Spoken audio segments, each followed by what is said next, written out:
Irmãos, vamos abrir nossas Bíblias no capítulo 13 do Evangelho de João. Verso 36. João 13, 36. Perguntou-lhe Simão Pedro: Senhor, para onde vais? Respondeu Jesus: Para onde vou, não me podes seguir agora. Mais tarde, porém, me seguirás. Replicou Pedro: Senhor, por que não posso seguir-te agora? Por ti darei a própria vida. Respondeu Jesus: Darás a tua vida por mim? Em verdade te digo, que jamais cantará o galo antes que me negues 3 vezes. Não se turbe o vosso coração. Credes em Deus, crede também em mim. Na casa de meu pai há muitas moradas. Se assim não fora, eu vô-lo teria dito, pois vou preparar-vos lugar. E quando eu for e vos preparar lugar, voltarei e vos receberei para mim mesmo, para que onde eu estou, estejais vós também. Verso 16. E eu rogarei ao Pai, e Ele vos dará outro Consolador, a fim de que esteja para sempre convosco. O Espírito da verdade, que o mundo não pode receber, porque não o vê nem o conhece. Vós o conheceis, porque Ele habita convosco e estará em vós. Ainda por um pouco, e o mundo não me verá mais. Vós, porém, me vereis, porque eu vivo, vós também vivereis. Naquele dia vós conhecereis que eu estou em meu Pai, e vós em mim, e eu em vós. Verso 26. Mas o Consolador, o Espírito Santo, a quem o Pai enviará em meu nome, esse vos ensinará todas as coisas, e vos fará lembrar de tudo o que vos tenho dito. Senhor, obrigado por podermos uma vez mais nos reunirmos como família Tua. Colocamos a Tua palavra lida em Tuas mãos e confiamos na instrumentalidade do Teu Espírito Santo para nos ajudar a entendê-la espiritualmente. Abra os olhos de nosso coração. Revela-te a nós. Esperamos por Ti. Em nome do Senhor Jesus pedimos. Amém. Irmãos, então pela manhã, quando iniciamos, nós dissemos que nosso encargo principal para essas sessões é falarmos sobre essa noite final do Senhor Jesus, na noite em que foi traído. E já vimos que o que ocupava o coração do nosso Senhor, nessa noite tão singular, única, podemos dizer incompreensível, para qualquer outro que não fosse Ele mesmo. Essa noite onde, por um lado, de angústia, o seu coração estava cheio. Nosso Senhor Jesus, o Verbo encarnado, teria todos os motivos para estar absorvido por si mesmo nessa sua última noite. Era a noite que iria marcar o clímax da sua aflição. Era a noite em que ele realmente seria traído e entregue, seria cuspido. Nesse fim de dia, segundo o entendimento judaico, já início da sexta-feira, ele seria preso pela madrugada, ele seria açoitado, cuspido, escarnecido. Mas, irmãos, o coração de nosso Senhor não estava ocupado com Ele mesmo, mas sim com seus discípulos. Se os irmãos olharem de novo o capítulo 13, nós lemos os primeiros versos até o verso 17 pela manhã.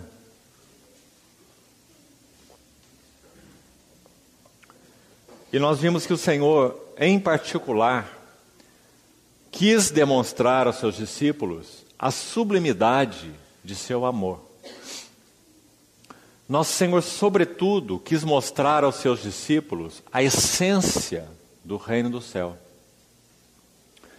Nosso Senhor quis deixar claro para eles, de uma maneira gráfica e maravilhosa, o que significa a vida do reino e o que significa ministério no reino.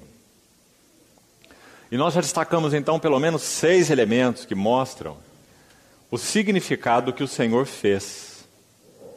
Ele, ao invés de estar absorvido por si mesmo nessa noite de angústia real, quando ele foi orar no Getsêmani, na mesmíssima noite, ele disse: agora está profundamente angustiada a minha alma. Mas ao invés do Senhor ocupar-se consigo, ele ocupou-se com os seus. Ele ocupou-se com os propósitos do Pai, porque para essa hora ele veio. Ele havia dito já, como registrado no capítulo anterior, 12 de João: Pai, que direi eu? Salva-me desta hora. Mas precisamente para esta hora eu vim. Então, Pai, glorifica o teu nome. E ele ouviu então aquela voz do céu: eu já o glorifiquei e ainda mais o glorificarei.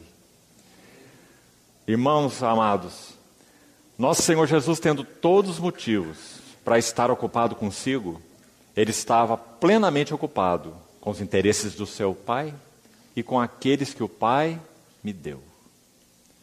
No capítulo ainda 10 do Evangelho de João, ele chegou a dizer assim, palavras tão doces para nós: aquilo que o meu Pai me deu é maior do que tudo. E esse maior do que tudo são as suas ovelhas. São aqueles que o Pai escolheu antes da fundação do mundo e confiou ao seu Filho, para que o seu Filho fosse o Redentor deles, para que seu Filho fosse seu pleno Salvador. Ele chamou esses que o Pai lhe deu de algo que era maior do que tudo. Eu lhes dou a vida eterna, jamais perecerão.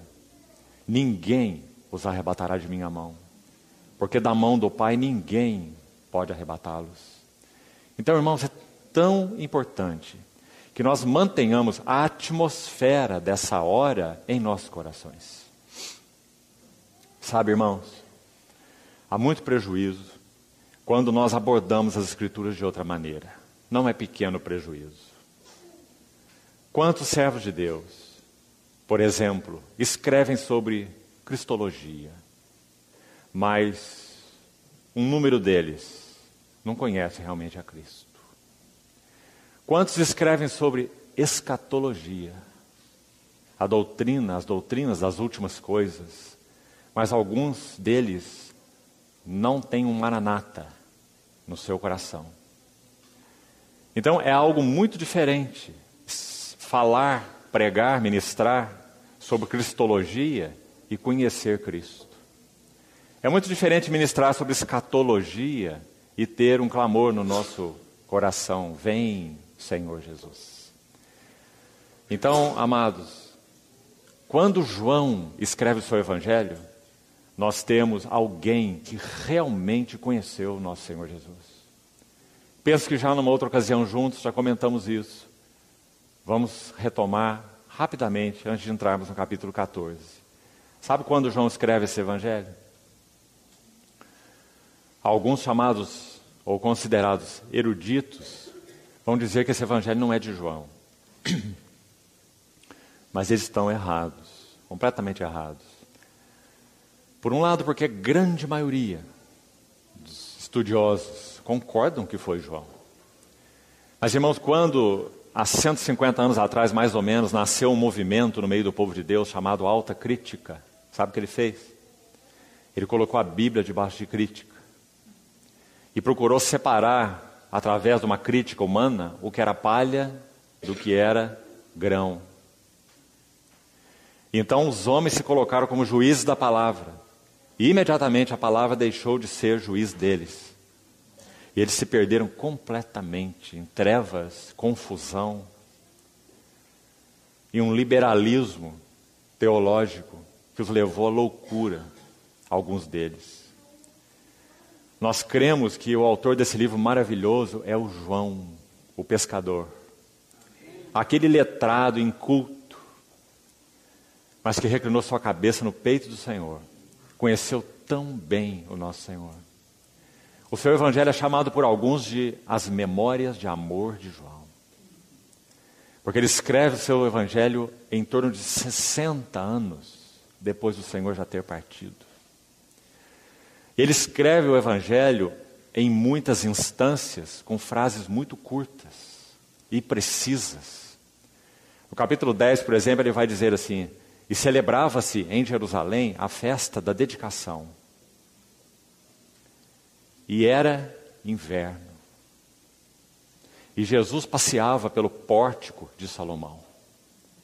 Como esse velho pode ter essas memórias? Depois de quase 60 anos, onde ele estava? Qual era a estação do ano? Por onde ele estava passeando e o que ele estava ensinando? Memórias de amor. Porque onde há amor, há memória. Então, quando João, pelo Espírito, nos ajuda a entender, registrando as palavras do Senhor nessa sua noite em que foi traído, irmãos, nós estamos diante de textos que realmente precisam ser lidos de joelhos. Porque não são objeto, não, em primeiro lugar, de estudo teológico. Definitivamente não. Esses capítulos maravilhosos são objetos da afeição do nosso coração. Nós podemos saber pouca teologia, mas quando nós lemos capítulos 13 a 17 de João, o nosso coração perde o fôlego. Porque quem está falando é aquele verbo de Deus, Filho de Deus que se fez carne, na noite em que foi traído. Como dissemos, todos os motivos teria para estar se lamentando e cheio de autopiedade. Mas aí estava nosso Senhor, se entregando ao Pai e aos seus. Então, vimos pela manhã o capítulo 13, o que ali aconteceu. Nosso Senhor Jesus amou os seus que estavam no mundo, e os amou até o fim. Então ele tira sua veste de cima, toma a bacia, toma a toalha, se reclina aos pés dos discípulos e mostra o seu extravagante amor. Mostra o que significa ministério no corpo de Cristo. Os governadores dos povos dominam, os maiorais exercem autoridade sobre. Mas o nosso Senhor se colocou sob os seus discípulos, dando suporte a eles. Pedro, se eu não te lavar, você não tem parte comigo, você não compreende agora, mas você compreenderá depois. Quando?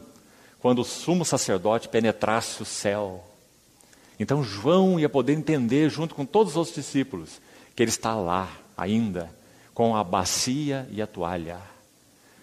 Vive para interceder por nós. E por isso ele pode salvar-nos totalmente.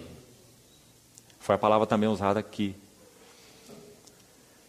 Não na língua original, mas aqui na nossa tradução, João 13:1.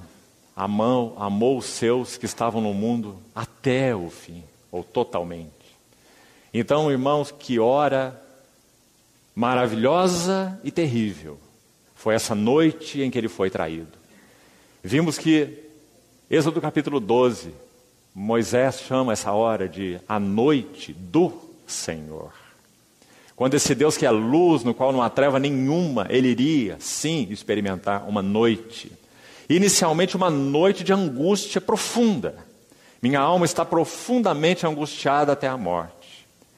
Mas ainda não se encerraria ali. Essa noite iria mais adentro, até que ela chegasse ao clímax. E o clímax dessa noite é: oh meu Deus, por que me desamparaste? Quando aquele que não conheceu o pecado, foi feito pecado por nós, experimentou algo que ele nunca conheceu: separação do Pai. Para que nós que nunca conhecemos comunhão, fôssemos introduzidos no abraço eterno da Trindade. O Senhor ora assim em João 17. Assim como és tu em mim e eu em ti, também sejam eles em nós. Louvado seja o Senhor. Ele abriu para nós o caminho para entrar num abraço eterno. Um abraço que não nos incluía. É um abraço entre o Pai, o Filho e o Espírito Santo. E agora nós somos conduzidos ao amor de Deus, pela graça do Senhor Jesus, para participar da comunhão do Espírito Santo. Ah, irmãos, que capítulos são esses? O Senhor nos livre de toda pretensão. O Senhor nos livre de toda arrogância quando abrimos esses capítulos para meditar neles. Porque só o Senhor conheceu a noite em que Ele foi traído.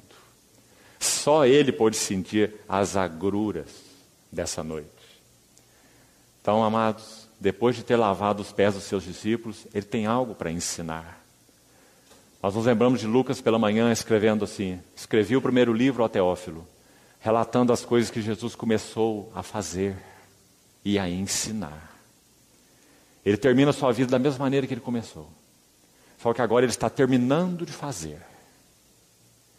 E o que ele escolheu para terminar seu ministério público foi lavar os pés dos seus discípulos. Resumindo tudo o que ele havia ensinado por 3 anos e meio. Como se ele dissesse: se vocês não estão vendo aqui, nada aqui, vocês não estão vendo nada de nada. Mas ele não apenas fez, ele ensinou. Então, depois de mostrar a sublimidade do seu amor real, prático, profundo, acima de distinções, que supera as debilidades daqueles discípulos fracos, obtusos, que não compreendem nada, como vimos pela manhã, Lucas registrando isso, no capítulo 18, nada entendiam, nada compreendiam, o sentido dessas coisas era-lhes encoberto, mas ele os amou até o fim. E quando ele conclui esse ato, fazendo algo, ele ainda tem algo a ensinar. E aí então seu ensino vai se centrar no bendito Consolador, no Espírito Santo. Então João, e só João, vai escrever de uma maneira tão maravilhosa a respeito de quem é esse bendito Consolador. Então, amados, nosso encargo não é exatamente falar sobre o ministério do Espírito Santo.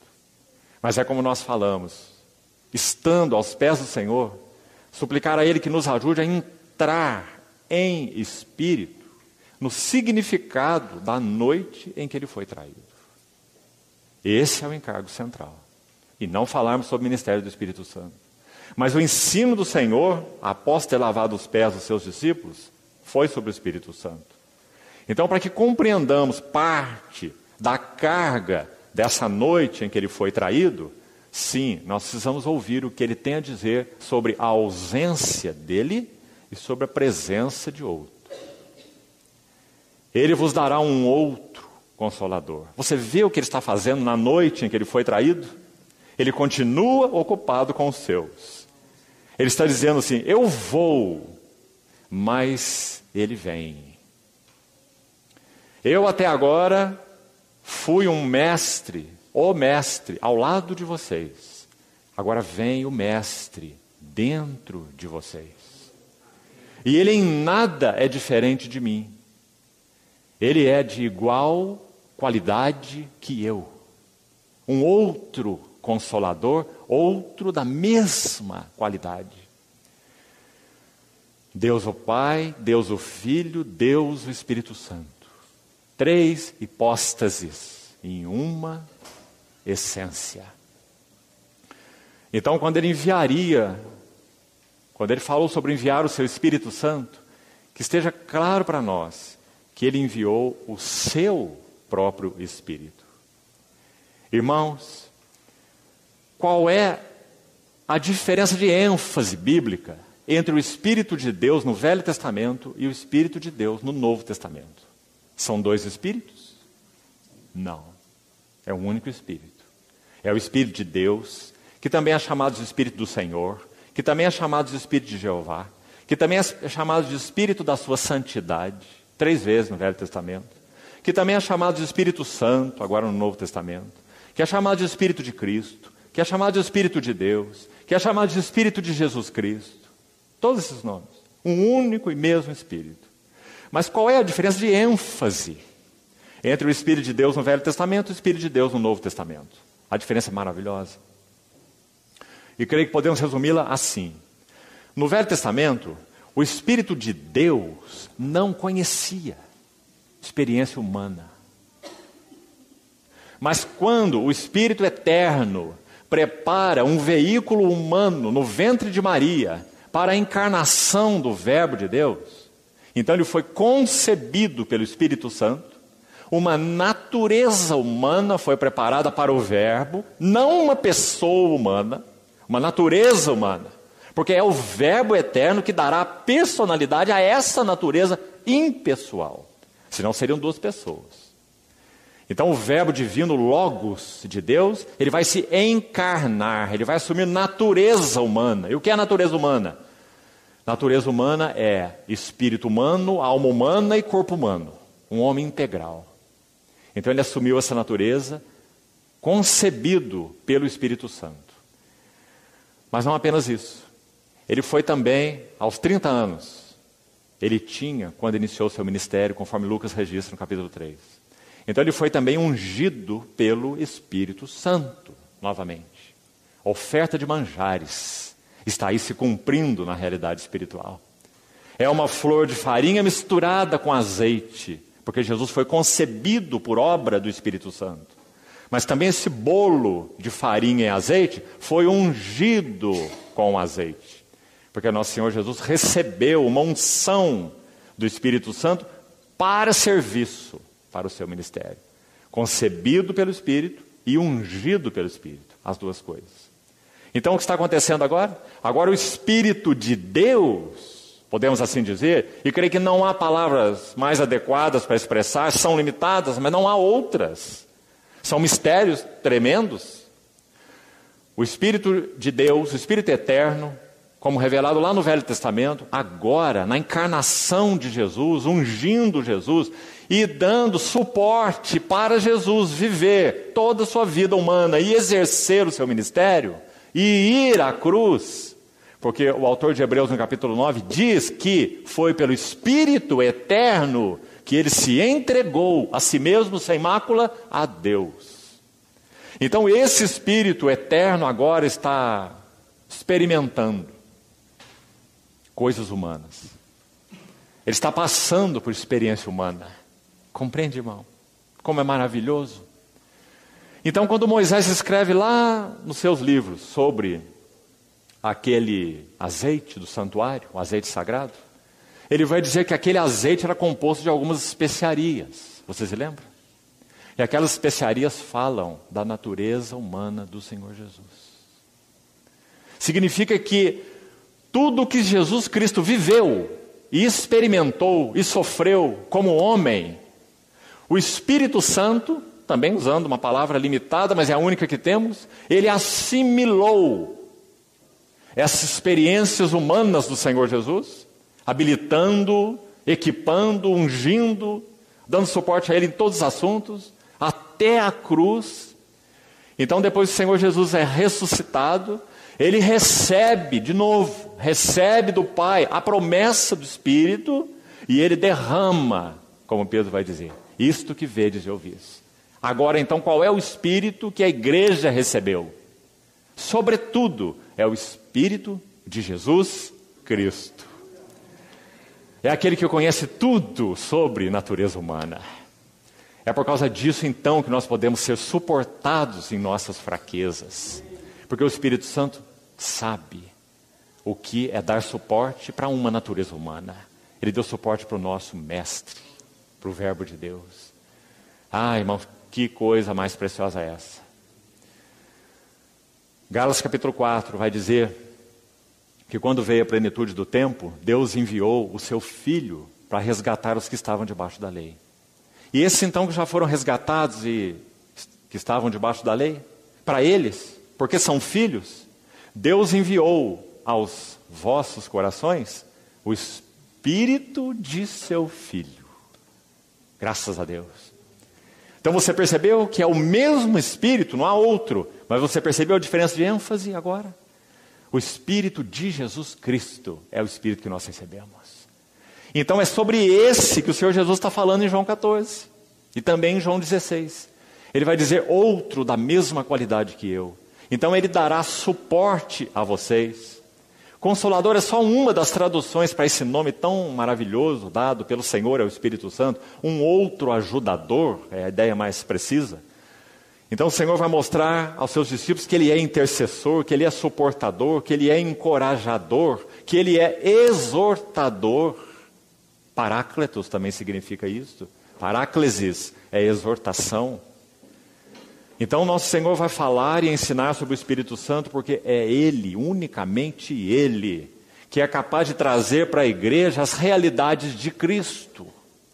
Se nós não tivermos, amados irmãos, antes da vinda de nosso Senhor, um retorno bíblico ao assunto do Espírito Santo, essa pessoa bendita, não apenas um retorno teológico, não apenas um retorno doutrinário, mas um retorno de comunhão, de experiência, do que significa não apenas ser regenerado por Ele, mas o que significa ser ungido por Ele, o que significa ser ensinado por Ele, o que significa ser lembrado por Ele, o que significa ser exortado por Ele, todo o seu ministério.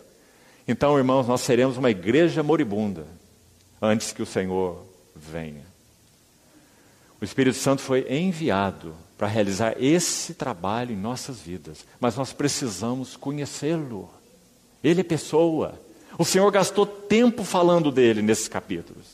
Então, nós vamos buscar ver alguma coisa. Lembre-se, o objetivo para o presente momento não é estudo. Embora, claro, vai se ganhar muito e necessário que se faça estudo sobre esse assunto. Nosso objetivo, nossa carga para esse fim de semana não é esse. Nossa carga é a noite em que ele foi traído. O que estava no seu coração? O que ocupou seu coração? O que ele fez? E qual o significado do que ele fez? Então, vamos ao capítulo 14 agora, alguns versículos que nós já lemos. Nós iniciamos no verso 36 do capítulo 13. E como já lemos, vamos fazer um comentário sobre ele até o verso 14 do o verso 3 do capítulo 14. Já que essa aqui é uma sessão única, vamos nos lembrar. Não há aqui interrupção, não há mudança nem de ambiência. O Senhor está no mesmo lugar onde Ele estava com os seus discípulos, na mesma mesa, na mesma celebração. Então, depois de lavar os pés deles, falar no verso 34 e 35, nos lembramos pela manhã, do caminho do discipulado, da marca dos verdadeiros discípulos, amai-vos uns aos outros, esse é o novo mandamento que eu vos dou, amai-vos como eu amei. E então, Simão Pedro tem uma pergunta, no versículo 36. A pergunta de Pedro é: Senhor, para onde vais? Sabe por que Pedro faz essa pergunta? Vamos passar rapidamente, manusear rapidamente, alguns versículos do Evangelho de João para você ver. Abra comigo, por favor, no capítulo 7. Nosso Senhor já havia dito assim aos seus discípulos. Capítulo 7, verso 34. Haveis de procurar-me, e não me achareis.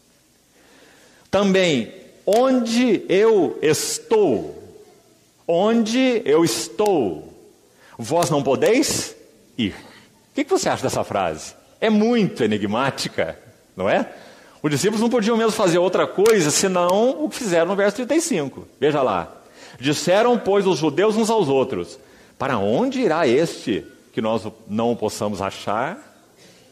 Irá, porventura, para a dispersão entre os gregos, com o fim de os ensinar? Que significa, de fato, o que ele diz? Haveis de procurar-me e não me achareis, primeiro. E também onde eu estou. Segunda vez você vê repetida essa expressão nesse evangelho. Primeira vez no verso 34, segunda vez no verso 36. Onde eu estou, vós não podeis ir. Viu como é uma questão enigmática? Eles são discípulos dele, foram chamados por ele. Ele está na frente deles. Será que nosso Senhor está tendo um surto na frente dos seus discípulos? Onde eu estou, vós não podeis ir. Senhor, mas o Senhor está aqui junto conosco, e nós estamos juntos com o Senhor. Então, capítulo 12, veja, do mesmo evangelho. Olha o verso 20 capítulo 12, verso 26. Se alguém me serve, siga-me, e onde eu estou, ali estará também o meu servo. Mais uma vez, essa expressão enigmática. A próxima vez está no capítulo que nós estamos nos detendo. João 14, 3. E quando eu for e vos preparar lugar, voltarei e vos receberei para mim mesmo, para que onde eu estou, estejais vós também. E veja, ainda não terminou. Veja como ela é recorrente no Evangelho. Olha o capítulo 17, quando o Senhor ora como sacerdote, o sumo sacerdote. No verso 24 do capítulo 17. Pai, a minha vontade é que onde eu estou, estejam também comigo os que me deste. Então, é claro que o próprio Evangelho de João vai nos trazer respostas para esse lugar onde ele está. E que resposta? Logo no capítulo 1, versículo 18, vai dizer assim: ninguém jamais viu a Deus, mas o Deus unigênito que está no seio do Pai. Esse é o seu lugar, essa é a sua habitação. Sabe, irmãos, certa vez ouvimos alguém numa certa ocasião dizer assim, que quando nosso Senhor se encarnou, o Verbo se fez carne por 33 anos e meio, a Trindade ficou empobrecida. Essa é uma palavra completamente inadequada. Nunca podemos usar isso porque é falso, isso não é verdadeiro. A Trindade nunca ficou empobrecida, mesmo quando o Verbo se fez carne. E sabe por quê? Porque o Filho de Deus nunca deixou a Trindade. O que João tem para nos dizer, mais do que qualquer outro apóstolo, ele vai dizer no capítulo 12 assim, registrando palavras do Senhor: quando eu for levantado da terra, todos eu atrairei a mim mesmo. Sabe qual é a posição do Senhor Jesus, segundo João? O Senhor Jesus é aquele que está tanto na terra, quanto no céu, o tempo todo. Em João 3, quando registra a conversa do Senhor com Nicodemos, é dito assim: ninguém subiu ao céu, senão aquele que de lá desceu. Nosso Senhor falando. A saber, o Filho do Homem que está no céu. O Filho do Homem estava na frente de Nicodemos, mas estava dizendo para Nicodemos que ele estava no céu. Não é maravilhoso, irmãos? Porque céu não é um lugar geográfico. O céu é uma realidade espiritual. Graças a Deus, nós tivemos acesso a isso, por causa da obra dele, claro. E Paulo vai dizer assim: nós estamos assentados com ele nos lugares celestiais. Porque nós tivemos acesso a essa realidade espiritual. Nós também estamos no céu nesse aspecto. Porque nós já entramos nas realidades celestiais. Nós desfrutamos as primícias do que esperamos. Mas nós já temos a realidade espiritual das primícias disso que nós aguardamos. Nós já entramos no reino e já estamos no céu. Mas é claro, ainda não se revelou plenamente o que havíamos de ser, quando nosso Senhor retornar. Então a mensagem, sem dúvida, mais distintiva de João, Mateus não faz isso, Marcos não faz isso, Lucas não faz isso. Lucas vai enfatizar sobretudo a humanidade do Senhor. João é que faz isso. João vai dizer que esse nosso Senhor é esse homem que está tanto no céu quanto na terra todos os seus 33 anos e meio. Maravilhoso isso. Então ele vai dizer onde eu estou, onde eu estou, onde eu estou, porque ele está se referindo a este lugar onde ele está, e ele está no seio do Pai. Então João vai usar uma palavra interessante, ele diz: esse que está no seio do Pai é quem o revelou. Ou seja, quando o Verbo se faz carne e anda sobre a terra, ele não perde a sua realidade de união com o Pai, ele não deixa de estar no céu, e é exatamente por isso que ele pode ser o exegeta de Deus. Então João vai dizer, ele é quem o revelou, e aí ele usa essa palavra exegeses, que significa uma expressão plena, uma revelação. Então, amados irmãos, quando ele vai falar aos seus discípulos sobre esse lugar, então essa pergunta é levantada em Simão Pedro, porque nunca Pedro poderia entender uma coisa dessa. Quando que eles poderiam entender? Versículo 20 do capítulo 14. Olhe, por favor. Naquele dia, vós conhecereis. Irmãos, como é linda essa palavra. Sabe por quê? Ela não se refere apenas a conhecimento intelectual. Graças a Deus inclui conhecimento intelectual, né? Seria de nós se tivéssemos um intelecto aí à deriva. Pobre de nós, não é? Mas a palavra conhecer, como João a usa, detalhe, ele usa essa palavra no seu evangelho 55 vezes. 55 vezes. Conhecer. Sabe o que ele quer dizer? Ele quer dizer vida de união. Conhecer para João é experimentar. Conhecer para João é conversar. Conhecer para João é ter intimidade. Conhecer para João é esse movimento de união. Vida de união. Com Cristo, uns com os outros. Naquele dia vós conhecereis. Vocês vão entrar na experiência. Vocês vão tocar. Vocês vão entrar na intimidade. Vocês vão saber que é real. O quê? 3 coisas. Isso nos chama atenção nesse capítulo 14 de João. Dentre tantas coisas maravilhosas. Esse verso 20 é muito importante nesse capítulo. Porque vai falar sobre 3 coisas fundamentais. Que o nosso Senhor Jesus queria que os seus discípulos conhecessem. Viveu para que eles conhecessem. Morreu para que eles conhecessem. Ressuscitou para que eles conhecessem. Derramou seu Espírito para que eles conhecessem. O quê? Vamos lá. Primeiro, eu estou em meu Pai. Nunca deixei essa posição.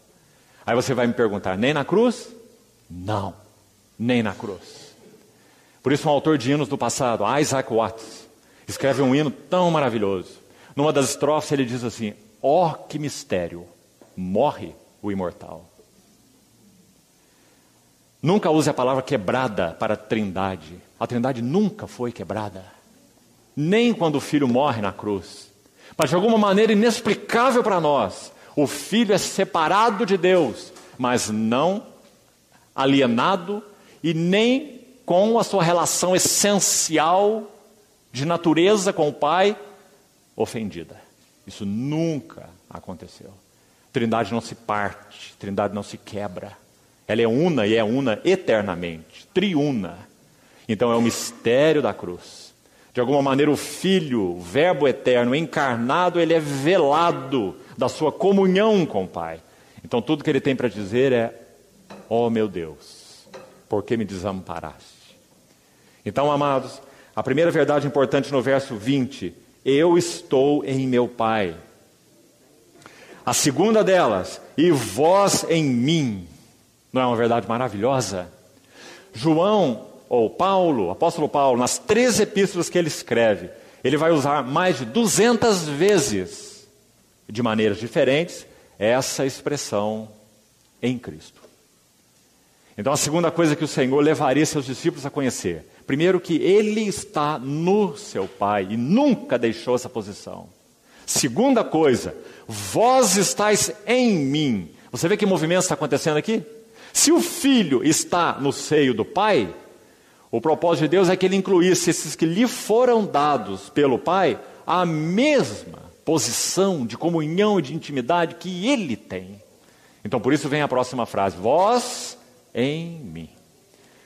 Então Paulo vai usar mais de 200 vezes essa frase, em Cristo, em Cristo, em Cristo. Oh irmãos, quão profundamente libertador é nós termos revelação disso pelo Espírito Santo.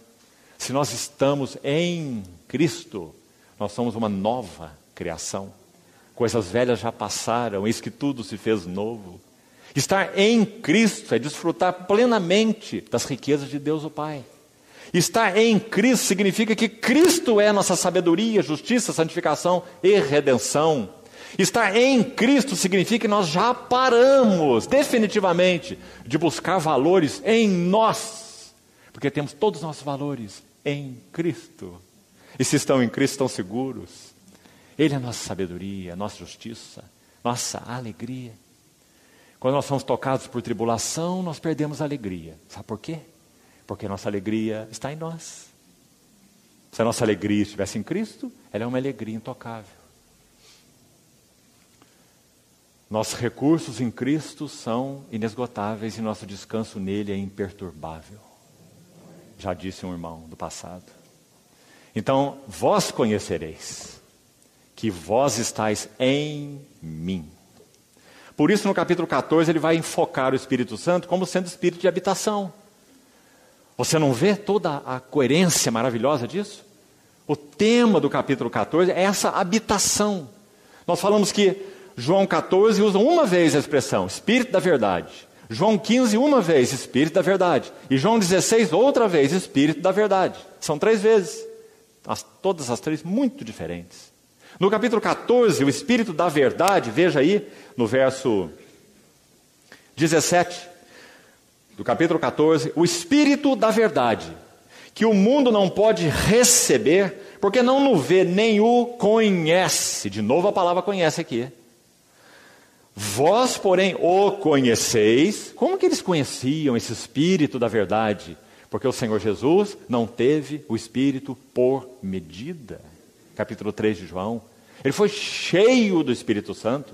O Espírito Santo habitou nele como pessoa divina. Deus o Filho, Deus o Espírito. Uma união essencial, diferente de nós. Nenhum de nós pode dizer que contemos a habitação plena do que o Espírito de Deus é. Isso é um absurdo. Porque o Espírito de Deus só tem a sua habitação plena em toda a igreja, no corpo de Cristo. Cada um de nós tem uma medida. A pessoa do Espírito é integral para nós, não temos uma parte da pessoa. Ele habita em nós como pessoa. Mas o que experimentamos dessa pessoa sempre será parcial. Porque essa pessoa é inesgotável. Essa pessoa habita em todo o corpo. Não é? O Espírito Santo, bendito Espírito Santo. Por isso precisamos uns dos outros. Por isso a reunião da igreja é tão importante. Um tempo que nós separamos para estar juntos, cada um na medida do Espírito. O Espírito de sabedoria, o Espírito de revelação, o Espírito de exortação, o Espírito de graça, o Espírito de súplica, o Espírito de intercessão, reunidos. Então, o Espírito da Verdade, que o mundo não pode receber, porque não vê, não o conhece, vós o conheceis, porque ele habita convosco, na pessoa do Senhor Jesus, mas estará em vós. Então, a ênfase do capítulo 14 é a habitação. Vamos deixar esses versículos no momento e vamos seguir um pouco mais antes de encerrarmos. Primeira coisa que o Senhor quis dizer sobre o Espírito, ele vem habitar. Irmãos, essa palavra, quando entendida pelos discípulos, realmente foi transformadora. Eles eram judeus, eles sabiam muito bem o que é Deus habitar. Sabe quando que eles ouviram isso a primeira vez? 1500 anos antes do Verbo se encarnar. Deus já tinha dado uma ordem para Moisés assim, Êxodo 25, no versículo 8. E me farão um santuário, para que eu possa morar no meio deles. Mas sabe o que Deus fez? O Senhor mandou construir esse santuário e por causa da fraqueza daquela dispensação, Cristo não tinha vindo, o templo verdadeiro não tinha se manifestado, o Verbo não tinha se feito carne. Então o Senhor colocou o tabernáculo como uma figura, deu sua habitação real, não em figura, real, a glória de Deus que se manifestava no Santo dos Santos, mas colocou aquela presença, para aquela comunhão, para aquela intimidade, no quartinho secreto, onde só o sumo sacerdote podia entrar, e só uma vez por ano. Mas agora o Senhor Jesus vai dizer, ele habita convosco e estará em vós. O Espírito Santo viria morar nesse que era o templo preparado por Deus para a sua habitação. Primeiro o corpo de Jesus Cristo. O Verbo se faz carne e tabernacula conosco. Ele é o templo de Deus. E depois no seu templo, que é o seu corpo, a igreja.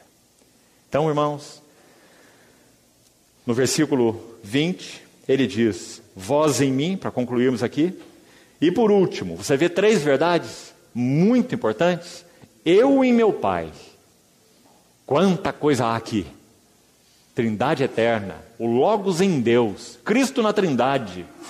Eu era o seu arquiteto, estava diante dele, encontrando minhas delícias entre os filhos dos homens, Provérbios capítulo 8, a sabedoria eterna, pré-encarnada, o arquiteto de Deus.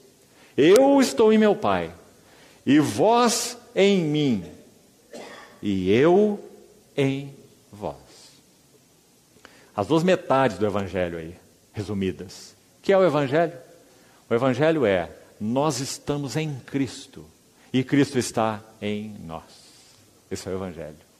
Então, após concluir isso, nosso Senhor diz no verso 26, mas o Consolador, o Espírito Santo, que o Pai enviará em meu nome, esse vos ensinará todas as coisas. Aqui nós vamos deter um pouco. E talvez só para que fique mais claro, bem rapidamente, vamos abrir e fechar um parênteses aqui rápido. Nos versículos 2 e 3, o Senhor usa a expressão casa de meu pai, versículo 2, na casa de meu pai há muitas moradas. E no verso 3, onde eu estou. Casa de meu pai, moradas. Já dissemos também em outra oportunidade que só 2 vezes no Evangelho de João aparece a expressão casa de meu pai. É no capítulo 2 e no capítulo 14. O capítulo 14 só pode ser entendido à luz do capítulo 2, porque Nosso Senhor já usou a expressão. Qual é a casa de meu pai no capítulo 2? A casa de meu pai é o santuário de seu próprio corpo, corpo do Senhor Jesus. Destruí esse santuário, em 3 dias o reconstruirei. Mas esse santuário foi edificado em 46 anos. Como o Senhor pode reconstruir em 3 dias? Mas ele se referia ao santuário do seu próprio corpo. Então aquela casa de meu pai era só uma figura física, aquele edifício, uma figura física do templo espiritual verdadeiro, que é o verbo, que é o tabernáculo de Deus nessa terra. Então, o que é a casa do Pai? A casa do Pai é Jesus Cristo. Ele é a casa do Pai. Seu corpo é o santuário do Pai. Agora no capítulo 14, ele vai dizer que nessa casa do meu Pai há muitas moradas. Não é maravilhosa a figura, irmãos? O que ele está dizendo para os seus discípulos? Ele está dizendo, eu sou uma casa singular. O Pai habita em mim, eu estou no Pai, o Pai está em mim. Mas na casa de meu Pai há muitas moradas. Ele está dizendo, vós estareis em mim e eu estarei em vós. Então a palavra moradas também no Evangelho de João só vai aparecer 2 vezes. Uma está aí no verso 2 do capítulo 14, olhe para ela de novo. E a outra está no verso 23. No verso 23 ele vai dizer, se alguém me ama, guardará minha palavra, meu Pai o amará, viremos, o Pai e o Filho, viremos para ele, faremos nele morada.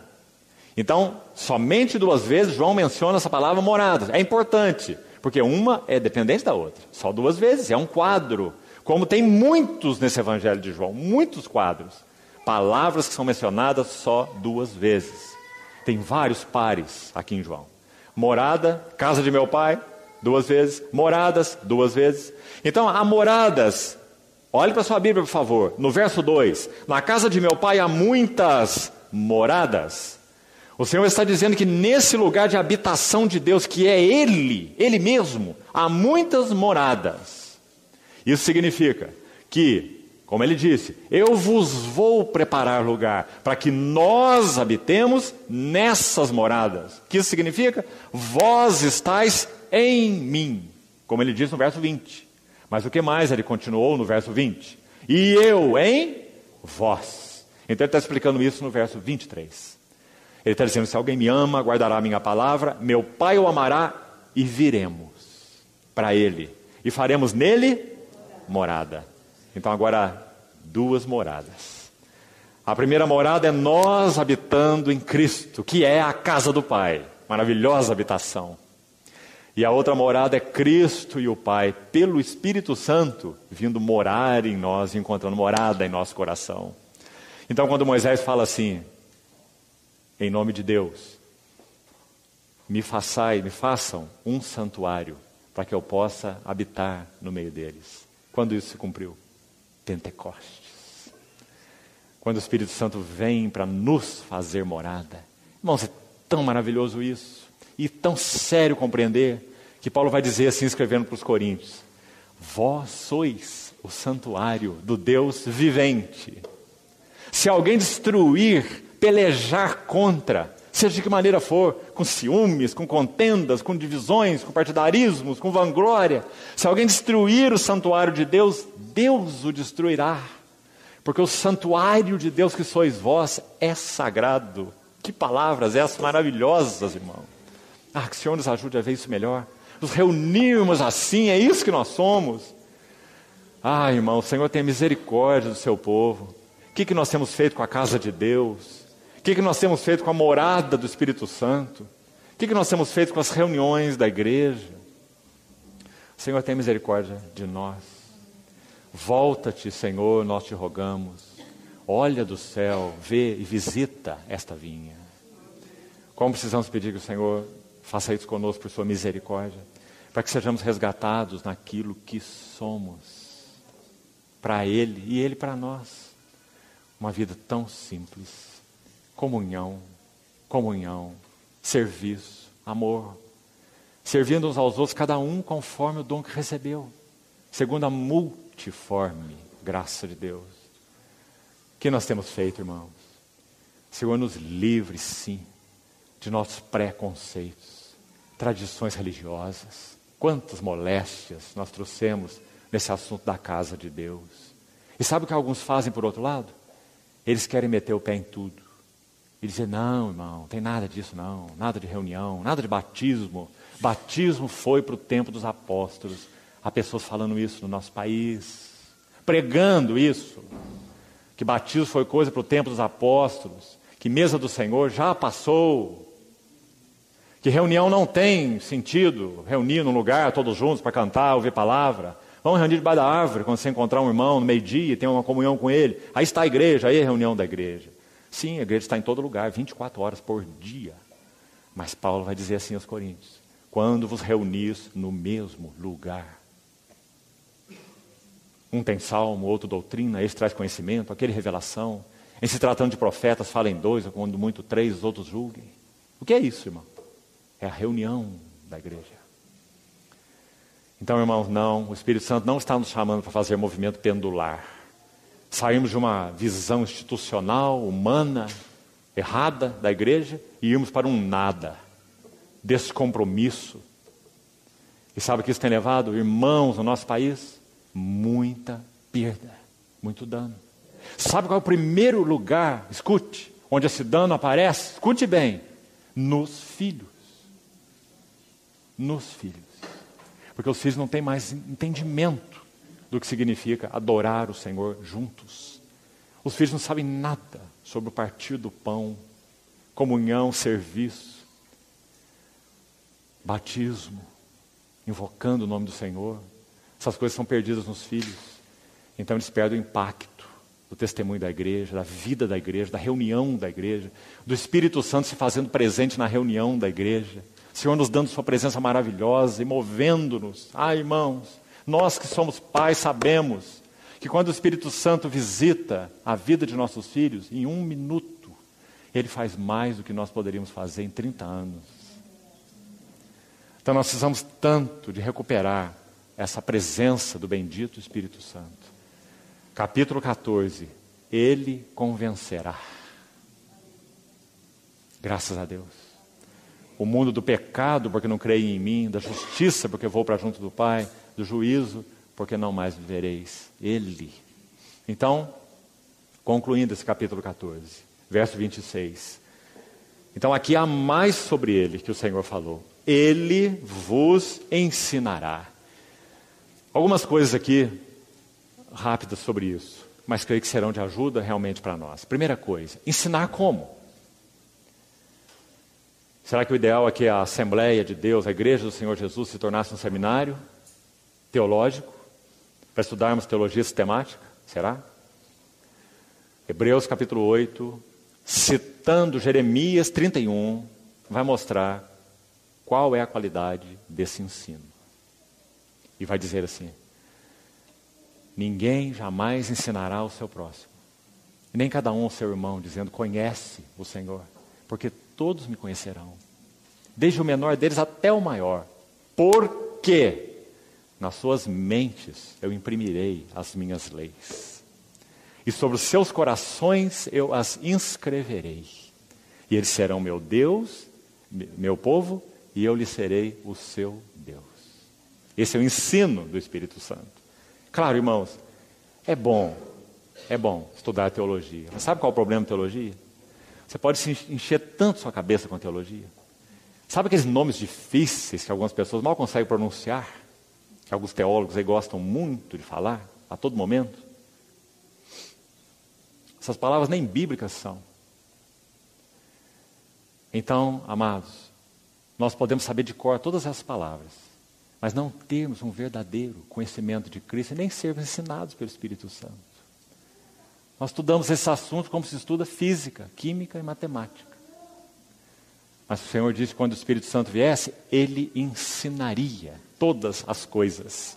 Porque Ele trabalharia imprimindo Suas palavras em nossos corações e em nossas mentes. Agora, preste atenção. Vos ensinará o quê? O que diz o versículo 26?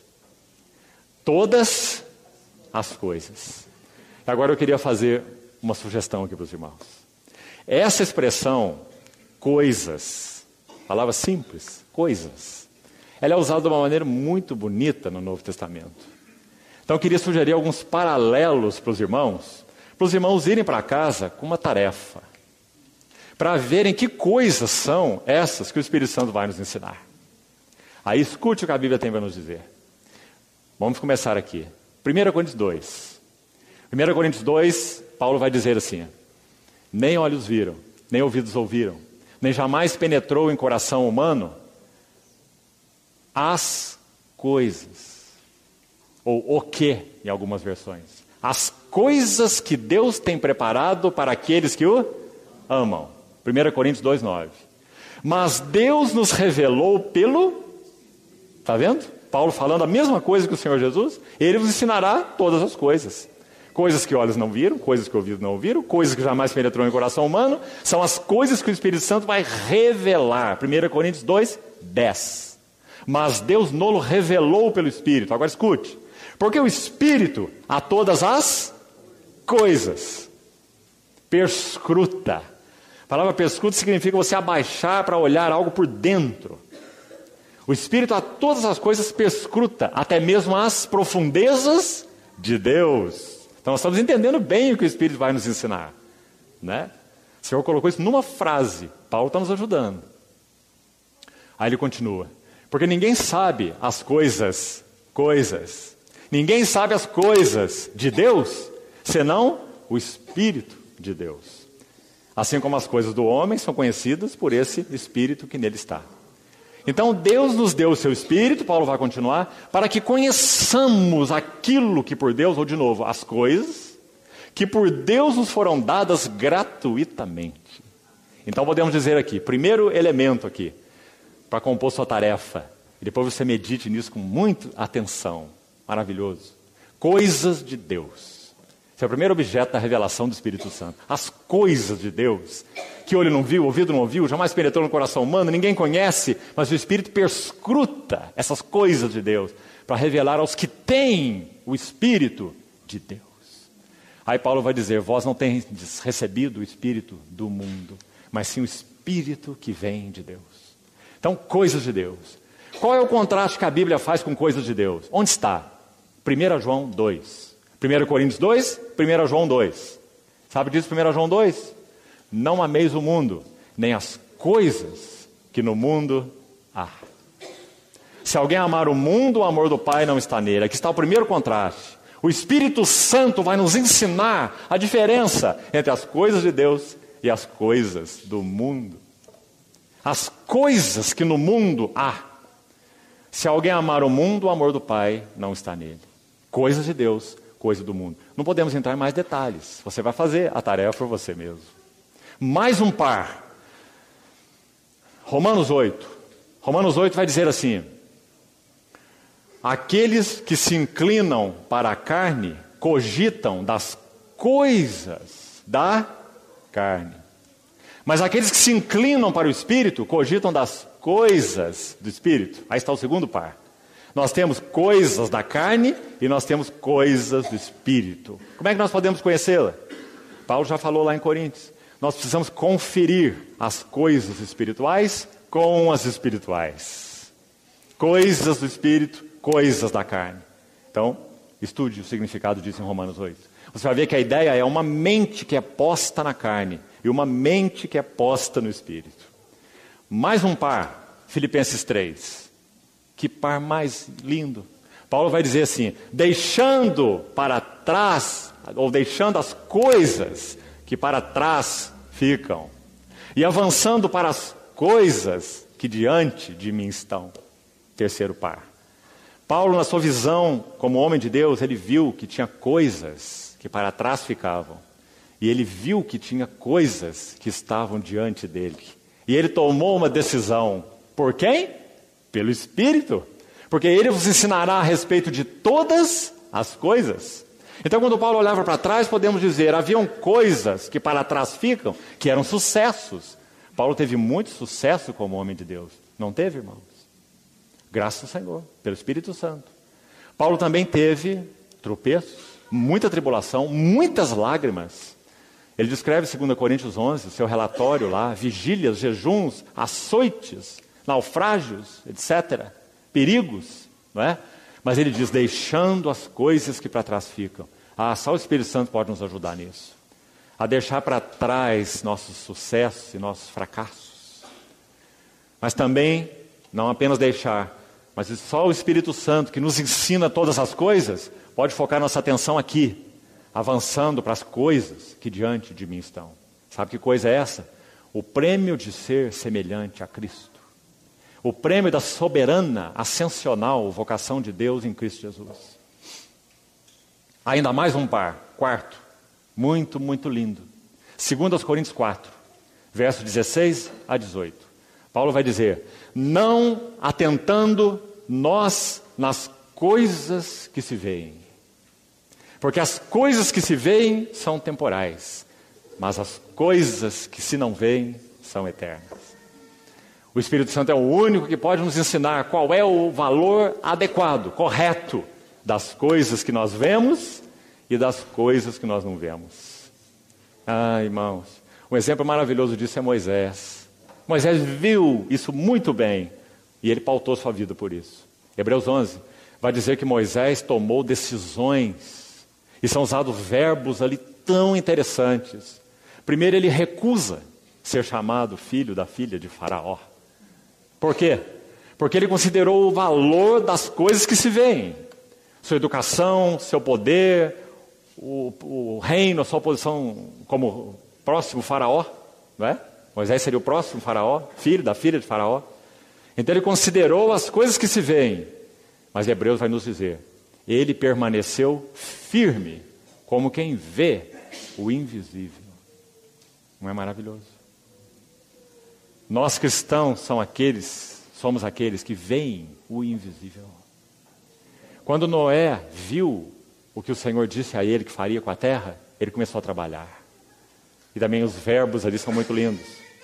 Ele foi divinamente instruído. Ele aparelhou uma arca, salvou sua casa, condenou o mundo. Veja os verbos. Por quê? Porque Noé viu aquilo que era invisível. Então, irmãos, esse ensinará todas as coisas aponta para diversos pares nas Escrituras. Um último que eu vou citar para concluirmos. Colossenses 3. E não é o último não, há mais pares. Mas esse é o último exemplo que eu queria citar. Sabe o que diz em Colossenses 3? Se fostes ressuscitados juntamente com Cristo, buscai as coisas lá do alto. Não as que são aqui da terra. De novo, par. Coisas do alto, coisas da terra. Aí diz, buscai essas coisas do alto. Por quê? Porque já morrestes. Que palavra, irmão. Nós já morremos. E a nossa vida está oculta junto com Cristo em Deus. Então Paulo vai usar a expressão, pensai nas coisas lá do alto. E lá significa ter uma atitude deliberada e determinada de mentalidade, de mente. Pensai nas coisas lá do alto, não nas coisas aqui da terra. Por quê? Porque o Espírito Santo vos ensinará todas as coisas. O Senhor nos ajude nisso, irmãos. Que mestre nós temos dentro de nós. o Espírito de Cristo, graças ao Senhor.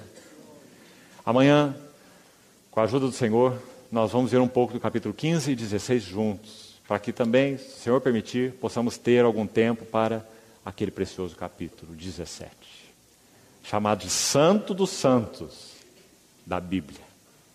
O Senhor Jesus orando em João 17. Então, irmãos, vamos guardar no nosso coração o que o Senhor tinha no seu coração na noite em que ele foi traído. Irmãos, ele fez muito na noite em que ele foi traído. Qualquer outro estaria deprimido no seu leito de angústia. Mas aí está o nosso Senhor, fazendo, ensinando, revelando, entregando todo o seu coração àqueles que eram seus. Então que o Senhor abra os nossos olhos para que possamos ver isso com mais clareza. E que haja em nós, em particular quando nos reunimos para partir o pão. Paulo usa essa frase ali, 1 Coríntios 11. Eu vos entreguei o que também eu recebi. Que o Senhor, na noite em que foi traído, ele tomou o pão, deu graças e disse, é meu corpo. Ah, irmão, que maravilha o que nosso Senhor fez por nós. Que sejamos introduzidos a uma realidade espiritual mais profunda, mais ampla. O Senhor continue falando aos nossos corações. Vamos orar. Senhor, obrigado, porque recebemos em nós Tua própria presença, pelo Teu Espírito.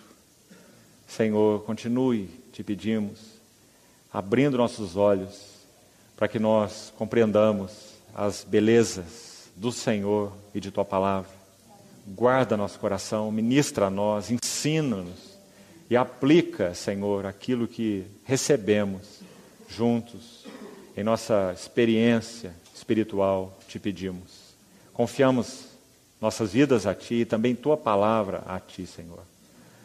Molda-nos com ela, edifica-nos com ela, salva-nos, liberta-nos, purifica-nos. Te pedimos, Pai, em nome do Senhor Jesus. Amém.